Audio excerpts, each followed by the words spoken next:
事情既然已經發生了，還是不要太伤心，免得傷了自己的身体。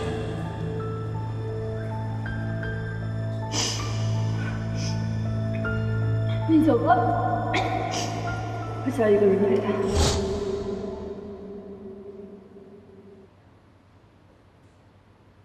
你说，傅博雅那么好的一个人，怎么能找那麼差勁的女朋友呢？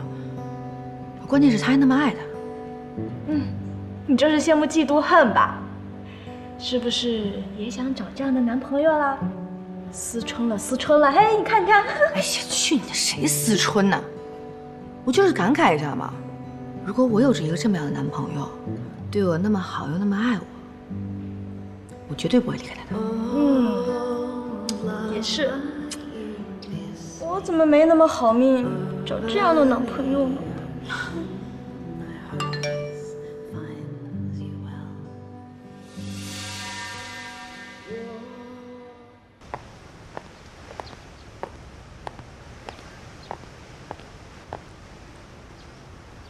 苏妍希，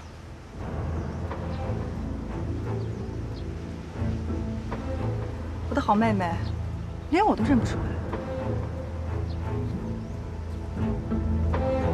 賀锦熙，你什麼時候回來的？這不剛回來就來接你了。那媽媽呢？媽媽在哪兒？她治好了沒有？媽媽不就那樣嗎？治也治不好，死也死不掉。